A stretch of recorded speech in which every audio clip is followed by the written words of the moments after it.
Dans cette vidéo, je vais vous parler un peu de la représentation graphique.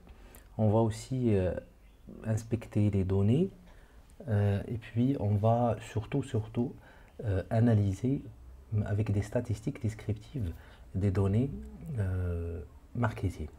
Alors l'objet de la vidéo principalement c'est ça, c'est de montrer comment on peut analyser une base de données qui est grande. Et généralement, ce sont des bases de données grandes qu'on collecte lorsqu'on veut faire une étude marketing. On pose beaucoup de questions. Certaines sont qualitatives de nature. Par exemple, on va poser la question du sexe homme-femme. Et d'autres questions sont plus quantitatives. On va leur poser des questions, par exemple, sur le revenu, sur des choses comme l'âge, des questions comme le prix qu'ils sont prêts à payer, par exemple, pour un produit donné, etc. Mais lorsqu'on aura collecté toutes ces données, on est confronté à une situation où on ne sait pas par où commencer.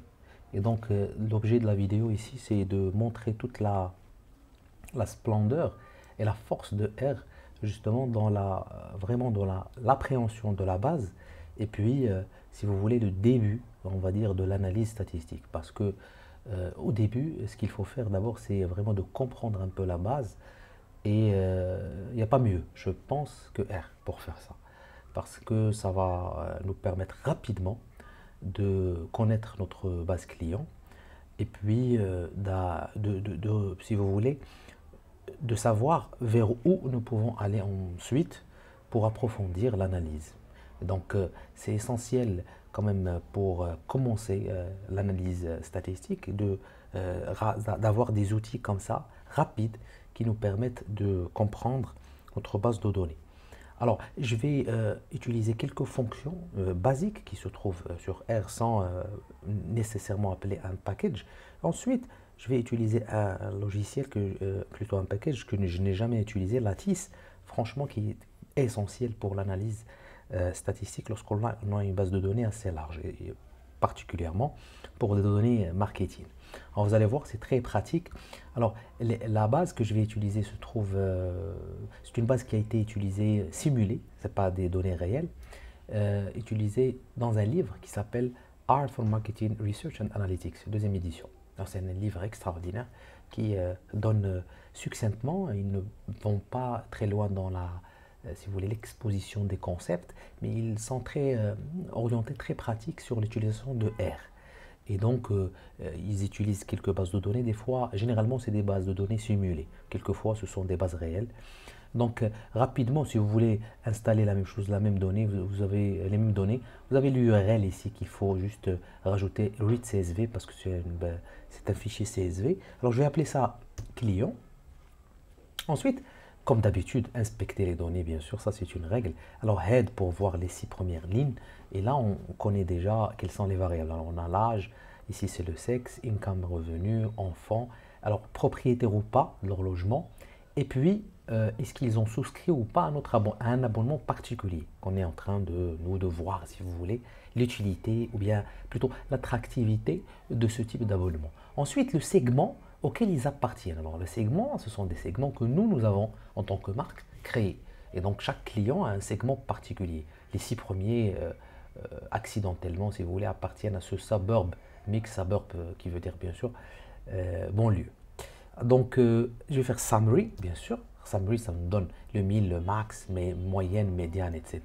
C'est important pour voir, si vous voulez, s'il y a des valeurs manquantes, si quelques variables ne sont pas correctes, etc. Par exemple, ici, pour le revenu, j'ai une variable négative.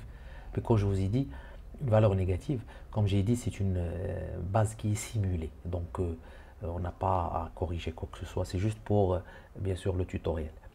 Donc str, une fonction essentielle str, ça nous donne la nature des variables. Donc ça nous permet ici par exemple de voir le nombre d'observations et surtout que gender c'est un facteur, variable qualitative, avec 2 niveaux, 2 levels, female, male. Ensuite, own home, 2 levels, la même chose, ça veut dire propriétaire ou pas de son logement.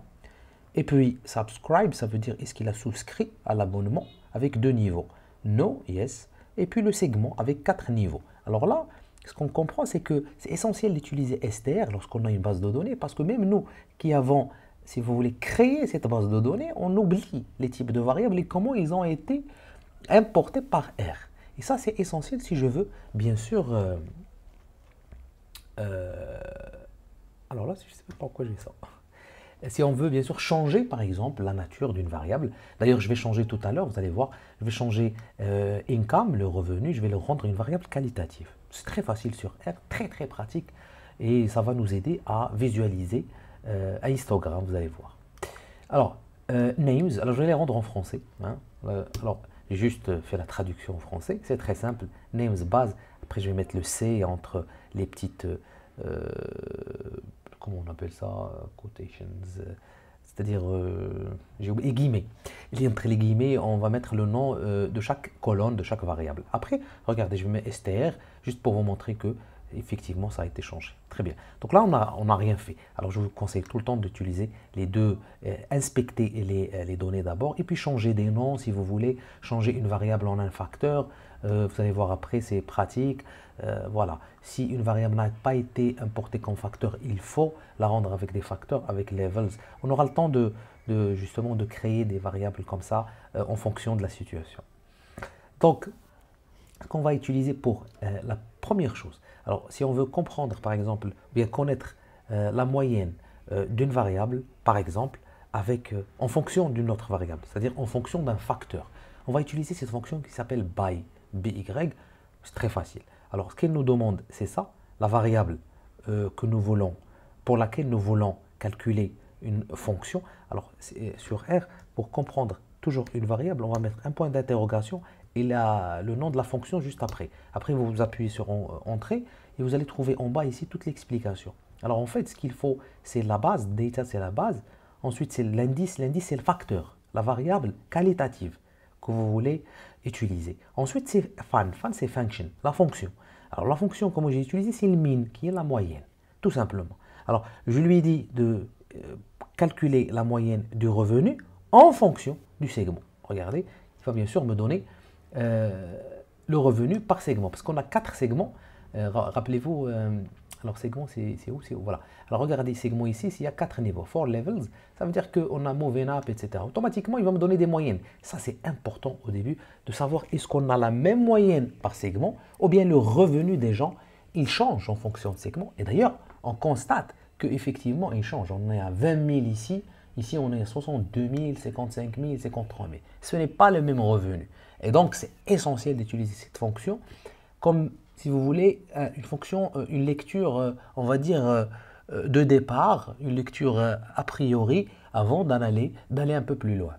Alors, on peut même rajouter liste. Hein, et ça, on peut faire plusieurs variables. Donc, c'est essentiel si on veut avoir encore plus de moyenne en fonction de deux choses, du segment et du fait que la personne est propriétaire ou pas. Bien sûr, dans ce cas, il va vous dire voilà la moyenne du moving up et il y a aussi une autre moyenne du moving up. Pour ceux qui sont propriétaires, il est de 50 000. Par contre, pour ceux qui ne sont pas propriétaires, il est de 54 000. Ce n'est pas la même chose. Donc là, ça vous donne une meilleure lecture de votre base client. Et vous savez, si vous voulez, quels sont les plus riches, les moins riches, etc., etc., en fonction de plusieurs choses. Donc la fonction by, elle sert à ça. Bien sûr, je peux enregistrer ça comme variable, etc., il n'y a pas de souci. Donc, une fonction qui est mieux, franchement qui est meilleure, c'est aggregate. Agréger, ça veut dire que elle fait le même travail, mais elle me donne ça sous forme de tableau. Et ça, c'est essentiel si je veux utiliser le tableau par la suite. Et je veux même représenter graphiquement. D'ailleurs, on va le voir après, qu'elle permet de représenter aussi graphiquement. On ne l'a pas ici, je crois. Non, j'ai supprimé. Mais on peut utiliser ça sous... Alors, je nomme l'objet qui résulte de aggregate tableau. Voilà, je le nomme tableau. Alors regardez la fonction aggregate, elle est plus facile que by parce qu'on utilise la fonction qui nous intéresse. Ensuite, on va utiliser le tilde. Et après, on peut faire juste les variables facteurs avec des plus. C'est vraiment très pratique. Et là, j'ai utilisé deux. D'ailleurs, c'est le même résultat. Elle va me donner la même chose. C'est-à-dire qu'elle va calculer la moyenne parce que j'ai fait min. Alors, j'aurais pu faire médiane, mode, bien sûr, écart type, SD. Il n'y a pas de souci. Hein, je peux changer ça. Je vais le changer juste après. Comme ça, je vous montre un peu à quoi ça ressemble. Donc, là, j'ai calculé la moyenne du revenu en fonction du segment et du fait d'être propriétaire ou pas. Regardez, c'est la même chose. J'ai enregistré ça sous un objet qui s'appelle tableau. Et là, c'est un tableau que j'obtiens. C'est quand même mieux que les lignes comme ça, qui sont un peu quand même difficiles à lire. Par contre, là, c'est facile. Moving up, no, c'est 54 000. C'est la même chose que j'ai obtenu ici, 54 000.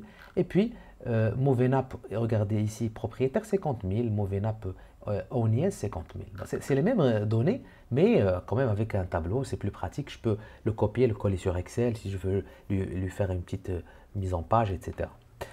Voilà. Donc ça, c'est, comme j'ai dit, je peux utiliser, alors je peux changer ici, regardez, je vais mettre SD, hein, Standard Deviation. Après, il va me donner, regardez, les écarts types.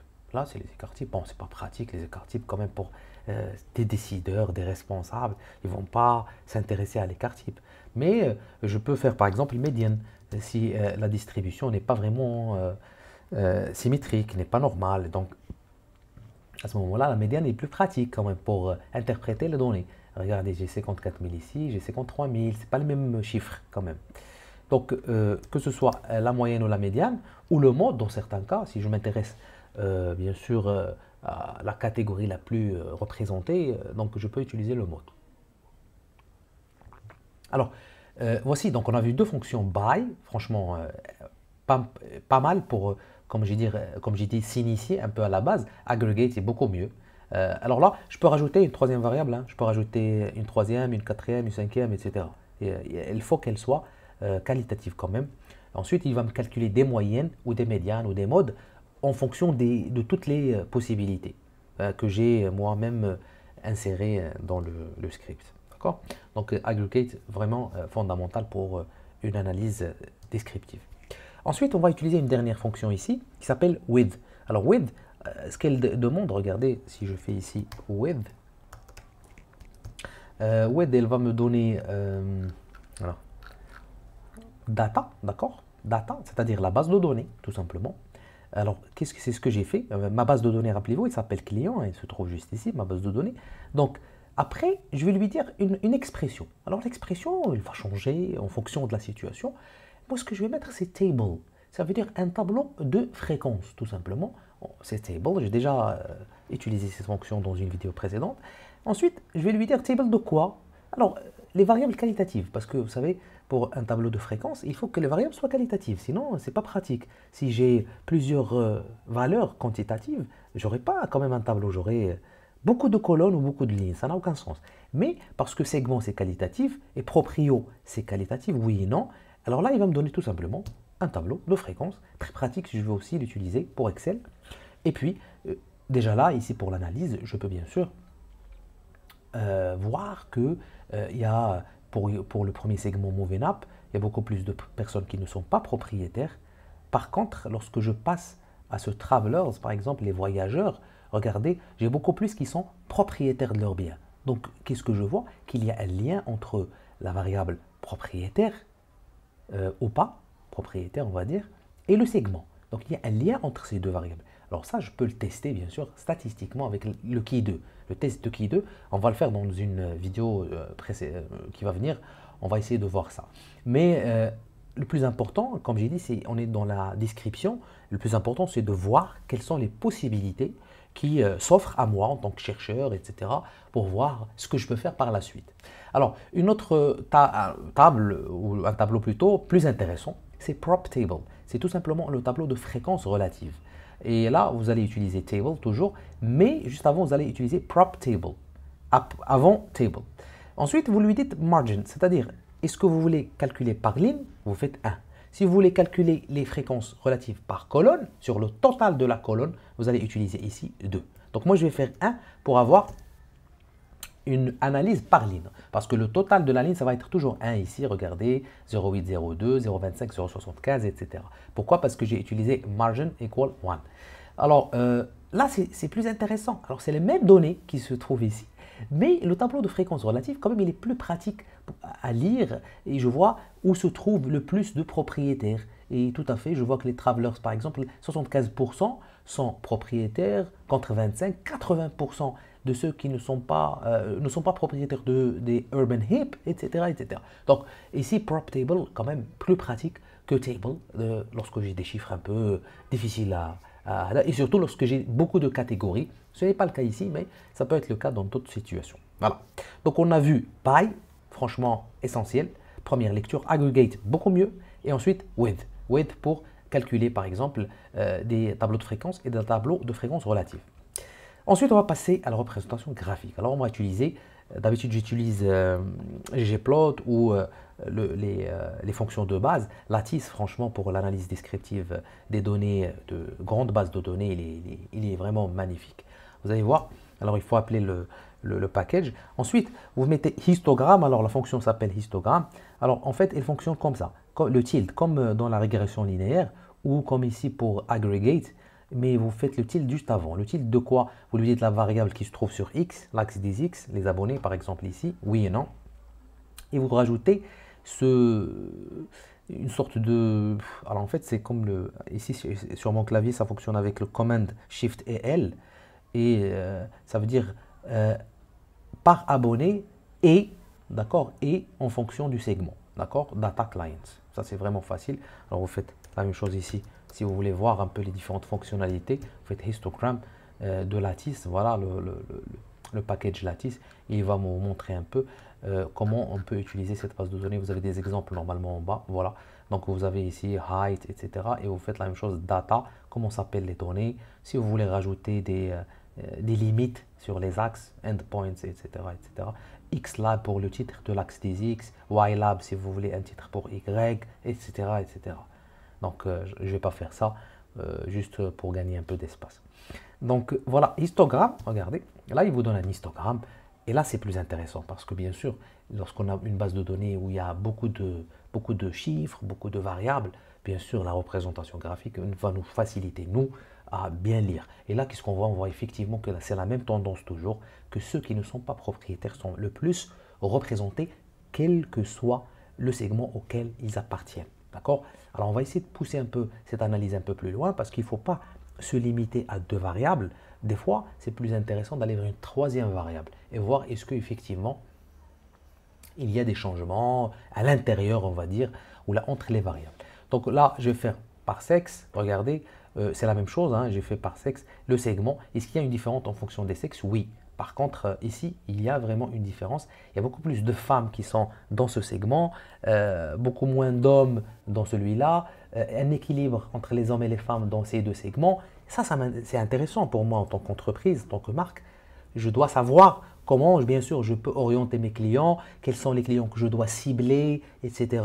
en fonction du segment. Donc, je sais bien où je peux faire des choses, je peux ajuster des choses, préparer des produits, essayer de préparer des campagnes de communication ciblées, etc. Ce que je peux faire, comme j'ai dit tout à l'heure, on va essayer de rajouter une variable. Oui, c'est un peu plus bas. Donc ici, histogramme abonné, toujours comme ici, segment, data, etc. etc. Bon, c'est juste une représentation graphique de tout à l'heure, je crois. C'est la même chose, oui. Alors voilà, on voit toujours la même tendance. On peut rajouter les couleurs avec cette fonction call equal. Et puis après, parce qu'on a deux, on va mettre deux. Si on en avait trois, on allait mettre trois, etc. Alors ici, pour les couleurs, il faut aller, comme j'ai dit, dans cette fonction histogramme et chercher un peu. Alors pourquoi on a fait layout? Layout, c'est juste la mise en page. Pourquoi on a fait layout C4? On a fait 4 colonnes et une seule ligne, tout simplement. Regardez ici, une seule ligne et 4 colonnes. 1, 2, 3, 4. Pourquoi? Parce que j'ai 4 segments. Alors si j'avais 5 segments, j'allais mettre ici 5. Regardez, il va me laisser une vide, tout simplement, une case qui est vide. Alors tout ça, tout est logique. Hein. Vraiment, sur R, tout est logique. Et tout simplement, il fonctionne en fonction de ce que lui donnez. Si vous lui donnez de la qualité, il va vous donner de la qualité. Si vous mettez des choses un peu qui n'ont aucun sens, voilà, comme ce que je viens de faire, j'aurais pu mettre 6 ici, regardez, et là il va tout simplement réduire la taille des graphiques et ça n'a aucun sens, tout simplement. Voilà, donc histogramme, abonné, segment, plus proprio. Alors regardez ici, ce qui est très sympa avec cette fonction histogramme, c'est qu'on peut rajouter, comme tout à l'heure avec aggregate, on peut ajouter des plus et on peut rajouter le nombre de variables qu'on a qualitatives, bien sûr. Et ça, regardez, on va essayer de rajouter maintenant la variable la variable proprio, oui ou non, est-ce qu'ils sont proprios? Et là, on aura justement une représentation graphique en fonction de deux variables qualitatives. Pas seulement la variable de segment, on les a toujours, les segments Moving Up, Suburb, Travelers, Urban Hip. On a même la deuxième variable qui est Yes ou No. On a Yes sur la partie supérieure et No sur la partie inférieure. Et cette analyse nous permet de voir encore plus loin, est-ce qu'il y a une différence entre ceux qui ont souscrit à l'abonnement et ceux qui n'ont pas souscrit à l'abonnement en fonction du segment et en fonction du fait qu'ils sont. Et on voit très bien qu'il n'y a pas de changement majeur. Que généralement, les clients, soit ils sont propriétaires ou pas, soit ils appartiennent, ils ne souscrivent pas à notre abonnement. Donc on a un vrai problème sur cet abonnement parce que les gens n'ont pas envie, si vous voulez, de souscrire à cet abonnement, ce qui est une mauvaise chose, bien sûr. Et là, on sait que ce n'est ni la cause du fait qu'ils appartiennent à un segment donné, ce n'est ni la cause, par exemple, ici, du fait qu'ils soient propriétaires ou pas. Bien sûr, ce sont des suppositions, ce n'est pas vraiment à 100% vrai, mais c'est ce qu'on suppose. Et notre analyse, elle nous donne quand même raison dans ce cas. Voilà. Donc ici, prop table. Alors, je peux faire bien sûr utiliser un tableau de fréquence comme j'ai fait tout à l'heure. Prop table, table de quoi? Entre les abonnés et le segment. Et là, j'ai fait margin 2. Regardez, avant j'ai fait margin 1. Là, il va me donner les totaux par colonne, pas par ligne. Alors, le total de la colonne, c'est toujours 1. Ici, 1, 1, etc. Et je vois par exemple là où il y a vraiment moins de personnes qui ont souscrit, le maximum. Et là, je peux le voir par exemple que c'est dans ce segment Suburb Mix que j'ai la majorité des gens qui n'ont pas souscrit à mon... Là, j'ai vraiment un vrai souci. Là où j'ai le moins de soucis, ça va être dans les deux, Moving Up et Urban, parce que j'ai 20% quand même qui ont souscrit. 0,2, c'est 20%. Là, c'est une autre lecture aussi, bien sûr, qu'on peut faire grâce à un tableau de fréquence relative. Très bien. Alors, ce que je vais faire, c'est que... Oui, alors tout à l'heure, je l'ai fait. Ce que je peux rajouter une troisième variable. Rappelez-vous, j'ai segment, j'ai proprio. Je peux aussi rajouter, par exemple, une troisième variable. Mais lorsque j'appelle ma base de données, je vois que... ah oui, je peux faire homme-femme. Oui. Je peux faire homme-femme, par exemple, je peux faire histogramme, par exemple, et par abonné toujours. Abonné en fonction de segment, d'accord, segment plus proprio, plus bien sûr, ou bien, oui, proprio, plus, je peux faire sexe. Alors, est-ce que c'est majuscule ou est-ce que c'est avec une lettre majuscule? Oui, minuscule, très bien. Voilà. Et là regardez, j'ai fait trois variables. Donc, je peux faire data et je peux faire, bien sûr, client. Voilà. Et là, il va me donner non seulement l'analyse en fonction de homme-femme, regardez, homme, male, et puis male. Ah oui, parce que je n'ai pas utilisé plusieurs colonnes. Alors, pour le layout, voilà. Donc, je dois faire layout. D'ailleurs, voilà, je n'ai pas fait layout. Et il faut que je fasse le layout qui soit bien sûr équivalent à toutes les possibilités que je peux faire. Alors ici, je peux faire bien sûr, toujours bien sûr, je vais lui dire 6 et puis 2 lignes quand même. D'accord? Voilà. Sinon, je peux utiliser ici 4 plutôt. Voilà. 4, male, female. Et sinon, je peux utiliser ici 4 dans ce cas. Voilà. Donc, je suis obligé de rajouter 4 pour pouvoir visualiser. C'est un peu difficile quand même à visualiser ici. Mais j'ai réussi, bien sûr, à montrer toutes les possibilités qui se trouvent parce que j'ai quand même, rappelez-vous, j'ai combien de possibilités pour le sexe 2, propriété 2, donc 2 fois 2, ça fait 4, plus le segment, j'ai 4. Donc 4 fois 4, ça fait 16. Donc j'ai 16 graphiques en un seul. 1, 2, 3, 4, 1, 2, 3, 4. Donc 16. Donc il fallait que je fasse 4 fois 4.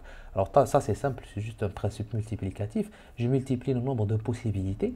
Pour chaque variable, je fais le total. C'est-à-dire, plutôt pas le total, pardon. Je multiplie 4 fois 2 fois 2. le nombre de possibilités de chaque variable, je multiplie le tout et j'obtiens bien sûr les nombres de lignes, le nombre de colonnes que je dois mettre. Et là, il va me représenter tout. Donc j'ai les hommes ici, sur les deux premières lignes, et les femmes sur les deux dernières. Et puis, j'ai les différentes distributions. Et je vois très bien, si vous faites attention, je vois très bien que c'est la même tendance partout, que généralement, ceux qui ne sont pas propriétaires, pardon, qui n'ont pas souscrit, regardez ici, subscription no, ils sont toujours supérieurs à ceux qui ont souscrit, qu'ils soient hommes ou femmes, qu'ils soient du segment donné, des segments, ou qu'ils soient propriétaires ou pas. Je vois très bien que généralement, c'est la même tendance partout, partout, partout, partout, partout. Et ça, c'est vraiment un résultat fondamental. Si vous voulez bien analyser et vous êtes sûr de ce que vous dites que vraiment, ça n'influence pas le fait que de souscrire à notre abonnement, ça n'influence pas ni le fait du sexe, ni le fait, et ni les intersections. C'est-à-dire que ce n'est pas les variables séparées, c'est aussi les intersections entre les variables. Parce que là, on a une intersection, par exemple, ici, c'est homme, propriétaire et appartenant. Ce sont les trois. Alors là, on a vraiment, ici, on a personne qui a souscrit, par exemple. Ça, c'est vraiment un grand problème. On n'a personne, aucune personne qui est homme et qui est propriétaire et qui fait partie de ce segment qui a souscrit à notre abonnement. Et ça, c'est un grand problème. Si on veut, par exemple, cibler des hommes, c'est principalement des hommes qui appartiennent à ce segment et qui ne sont pas qui sont plutôt propriétaires de leurs biens. Voilà. Donc là, c'est une analyse un peu poussée qu'on peut faire aussi. Donc là, ça ne sert à rien, je vais supprimer ça. Et puis, bar chart. Alors, une autre fonction qui appartient à Lattice, alors il y a histogramme, il y a bar chart. Bar chart, c'est tout simplement un diagramme en barre. Et là, il va s'intéresser bien sûr à des variables qualitatives, parce que le diagramme en barre, c'est les variables qualitatives. Alors, ce que j'ai rajouté, c'est juste le titre et puis les couleurs, dark olive. Et là, je lui demande d'utiliser, alors bar chart, il peut utiliser des tableaux de fréquence. Ça, c'est essentiel, quelque chose de fondamental. Ça veut dire qu'il va utiliser un tableau de fréquence. De quoi? Des abonnés avec les segments. Rappelez-vous, je crois qu'on a déjà utilisé ça. Propriétaire, on n'a pas fait. Non, on ne l'a pas fait. Si, abonné, segment, voilà ici. Abonné et segment. Alors, il va utiliser ce tableau, je vais le rappeler, c'est ce tableau qu'il va utiliser, qui va représenter. Bien sûr, avec un tableau, c'est bien, c'est lisible, mais toujours avec un graphique, c'est un peu mieux. Et là, je vois très bien que les 0,8, parce que je lui ai dit d'utiliser uniquement la deuxième, regardez ici, d'extraire uniquement la deuxième lignée. Ça veut dire ceux qui ont souscrit, d'accord? Ceux qui ont souscrit à mon abonnement. Parce que, bon, si on est vraiment une entreprise, bien sûr, orientée client, on va toujours s'intéresser à ceux qui ont souscrit et voir un peu quels sont les résultats que nous avons obtenus. Et là, on voit bien que le vrai problème, c'est au niveau de ce segment, de Suburb Mix. C'est là où vraiment on a beaucoup de mal à attirer des personnes. Par contre, on est un peu bon sur ici. On est quand même à 20%, ce qui n'est pas beaucoup, je trouve, mais on est quand même mieux, beaucoup mieux que sur ce segment. Et donc, représentation comme ça, quand même, elle est plus pratique, etc. On peut bien sûr exporter ça sous format d'image PDF et le mettre sur un document ou sur une présentation, etc. Voilà. Donc, j'ai fait le tour, je crois, de la description des données comme ça marketing. Donc, on peut bien sûr utiliser by, aggregate with. On peut aussi, bien sûr, passer sur Lattice pour représenter graphiquement. Ce qu'il ne faut pas oublier, c'est que les variables doivent être qualitatives. On peut bien sûr changer des variables sous format qualitatif et le représenter. Je vais, avant de finir, vous montrer un peu comment on peut faire ça lorsqu'on n'a que des variables quantitatives. Et je vais finir avec ça. Par exemple, on a ici le revenu. C'est une variable qui est quantitative. Alors, ce sont des chiffres, des revenus de la personne. Alors, ce qu'on peut faire, il y a une fonction qui est très très simple et très pratique qui s'appelle cut. Cut, ça veut dire tout simplement diviser ou couper plutôt une variable. Alors là, ce que je vais faire, c'est que je vais appeler la variable, elle est sur le fichier client et elle s'appelle revenu. Et je vais lui dire de couper combien de fois. Alors le revenu, alors je vais faire quand même summary pour voir un peu cette variable. Elle se compose de combien de, on va dire, comment on peut vraiment la diviser en 2, en 3, etc. On voit qu'il y a le minimum de tout à l'heure qui n'est pas logique, etc. Mais ensuite, on a la médiane, ou plutôt la moyenne, à 50 000. Et on a le max à 100 000. Donc, on peut la diviser en 2, mais c'est plus intéressant quand même de faire 3. Ça veut dire qu'on va diviser par 3. Et là, il faut rajouter juste une chose, c'est labels. Ça veut dire les titres de ces catégories. Et les titres, je vais mettre faible, ça veut dire revenu, tout simplement. Faible. Ensuite, c'est revenu moyen. Et puis, revenu élevé. Voilà. Donc là, c'est très très simple. Avec ça, il va me couper. Alors, si je fais ça, bien sûr, il va juste me dire qu'il y a un problème parce que je n'ai pas enregistré la variable. Alors, ce que je vais faire, c'est que je vais mettre un titre pour cette nouvelle variable et je vais l'appeler, par exemple, revenu. D'accord? Revenu, je vais faire new, tout simplement. Voilà. Qu'est-ce qu'il me dit? 4. Voilà, voilà, voilà. Ah oui. Alors, comment il s'appelle la variable? Je vais voir. Revenu. Voilà, revenu avec majuscule, oui, sans problème. Oui, revenu, labels, faible. Ah, j'ai pas fait le C, pardon. J'ai pas combiné. Alors, il faut toujours combiner lorsqu'on a plusieurs éléments. Il faut utiliser le C, bien sûr, pour combiner ces éléments. Alors là, c'est une nouvelle variable qui a été créée. Bien sûr, je vais faire, je peux la voir ici, elle se trouve ici, voilà, facteur avec 3 niveaux, mais je vais la rajouter directement à ma base de données. Ma base de données s'appelle client et je vais rajouter cette variable, appelée revenu new, et tout simplement, elle va être égale à revenu new. Voilà. Donc là, si on voit bien la base de données, on va trouver qu'il y a cette nouvelle variable. Et lui, ce qu'il a fait R, c'est qu'il a divisé ma variable revenu en 3 parties égales. Et il a donné, bien sûr, en fonction il va chercher le revenu de la personne. Par exemple, 58 000, il va considérer que c'est moyen. Parce qu'il a divisé déjà la variable en fonction de la distribution que je vous ai montré tout à l'heure. Et c'est tout. Et là, je peux bien sûr faire ça et représenter ça graphiquement. Faire par exemple histogramme en fonction voilà, de quoi? De toujours de abonnés.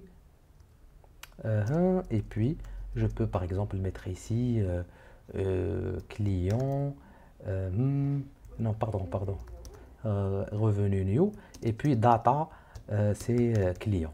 Voilà. Et là, regardez, il a divisé faible, moyen, élevé. Et donc, on va finir avec ça. Donc, c'est très pratique, la fonction cat.